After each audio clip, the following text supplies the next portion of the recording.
Hey everyone, my name is Ben and you're listening to a daily dose of English. This is a short, simple podcast that you can listen to every day to improve your English. You can find the transcripts for all episodes and more on benslanguagelab.com. I'm glad you can make it today. In this episode, we're going to be talking about visitors. Because visitors are something that I like to have. Ever so often. Not too much, but also never. Visitors are people that you invite into your home or even into your city sometimes, and you are the host. You host some visitors as they are visiting you or your city or maybe even your country in theory.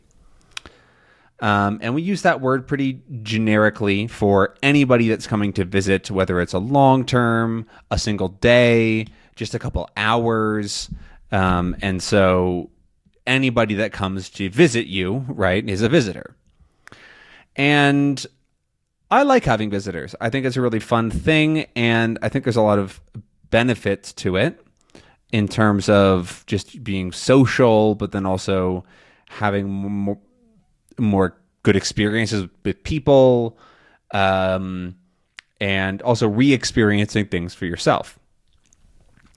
And we'll start there. I think I've mentioned this before, but one of the things that I like about having visitors is that you get to re-experience parts of your city or your neighborhood or whatever in ways that you might not before. Especially if they're newer visitors, right? You haven't had them in your place before or visiting you before. It can be really, really fun. Because let's say let's go to that big example. If somebody's coming to visit your country for the first time and you've decided to host them, and you're saying, hey, yeah, come stay with me for a week. I'd love to show you around. And so they come to visit you and you're showing them around your city, and everything that for you is normal for them can be really, really cool. And that's something that I like about hosting people here in Mexico, because I get to show people things that I've gotten used to that are pretty normal for me, but that are really cool, right? Because Mexico's great. But for them, it's totally new. And so I get to be this sort of guide around really cool stuff and experience it almost in a new way. Whether it's food or locations or even just like weather and having things be nice in that way, it can all be really, really fun to re-experience. Or a couple of months ago, I went back to visit my hometown and got to show somebody around, which was also really, really great because I don't love going back home because I grew up there, right? It's nothing special for me. But being able to show somebody things and take them places that are cool for them and new is really awesome. But then also having visitors can be something as simple as hosting a dinner, right? Maybe your friends or your family is coming over and you're having some visitors for the day, the evening, and you decide to cook something nice. You cook a nice dinner, you buy a bottle of wine or whatever, and you have some visitors over and you hang out. And that can also be very rewarding because you get to see these people maybe again, or because you don't see them very often or whatever. And I often like to host because it gives me this, how do I explain? So I'm not that social. I would consider myself to be introverted over generally. I like to be on my own. I like to do things on my own, relax on my own, that sort of thing. I'm generally introverted. But that doesn't mean I don't like being around people. I do like people and I like hanging out with them and stuff. But I don't necessarily like to have to interact all the time, if that makes sense. And so one of the things that I like to do is host stuff where I don't really have to do much. I can cook, I can be in the kitchen, I can make beverages, whatever it might be. I can be a little bit more out of the way, I guess. And even though I'm still interacting and still with people. And so I think it's a great way for me to interact with people in ways that I probably wouldn't otherwise by hosting things. And that's honestly something I should do more because I do enjoy doing it. I also like that I get an excuse to do something that I otherwise wouldn't. So, for example, with food, I focus more on quick and good food that I like, right? So meals that take me 10, 15 minutes to make rather than more bigger, extravagant things. However, I really like those bigger, extravagant things because they're really delicious. And so having visitors over gives me this excuse to pull out all the stops, as we say, which means to go above and beyond. Don't do as much as you can to enjoy something. So for like another example is I don't spend that much money on food. I try to keep things relatively cheap, not because I'm trying to necessarily save money, but because it also helps me to not waste things and to do it more quickly and easily and that sort of thing. But I like to make something a little bit more expensive when some friends come over. I'll get a nicer cut of beef and I'll roast it or something like that because that's a little bit more fun. It tastes really good and it's a bit more of an occasion. That's a good word. It turns something into an occasion.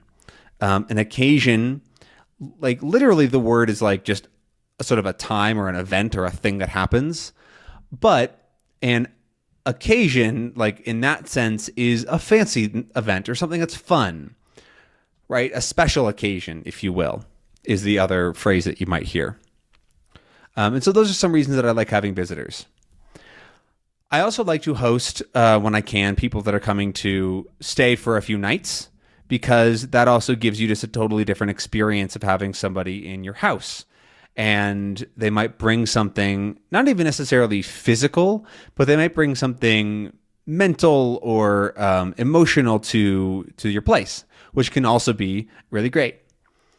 So, for example, I like to host family members when they come or old friends, not usually for very long, right? Because like I said, I'm an introvert, and so I like to have my own time.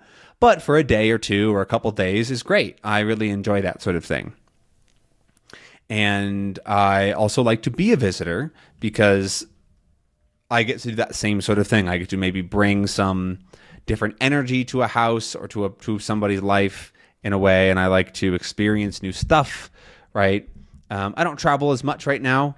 I haven't been traveling, but I do. When I do, I like to visit people if I can because it gives me a different look into wherever I'm going, right? One of the classic things is how to avoid being a tourist. Right? When you travel, a lot of people want to avoid looking like or feeling like a tourist because you get the most generic experiences. And so visiting somebody and being a visitor there can be very different, right? You don't have to just do the touristy stuff. You can do the normal life stuff that is actually pretty interesting and novel for you, or possibly. There's also a bit of I want to go over another use of the term that's a little bit older fashioned. So if you hear somebody who's probably in their 60s or 70s talk about visitors, it's more common to hang on, let me explain this. Right, literally a visitor is somebody that's over at your house. And a way that was really common to refer to it when in about 40, 50 years ago was that people that are coming over to chat and hang out are visitors, right? And so you would say, these are my visitors. But then you'd also say that you're visiting with them as a current verb to talk about talking. And so like my grandma would say that, oh, I was just visiting with your mom or whatever, which means talking with your mom. And you can even use it like on the phone or things like that. So it does kind of become a little bit of a weird use of the word visiting. That's not as common. Nowadays to say like we have visitors is a little bit formal, and you might just say we have people over. That's a lot more common or casual, I guess. So you might say, hey, what are we doing tonight? I think we had something planned, right? Oh yeah, we're having people over. But you wouldn't say, oh yeah, we're having visitors. Even though that functions, it's just a little bit more formal and stilted, maybe. And so I like to think of that word visiting, like talking, when I think of visitors as well. It makes me feel a little bit more old-fashioned But yeah, anyways, that's all that I got for today. That's the entire episode. I hope that you enjoyed it and maybe learned a couple of words here and there.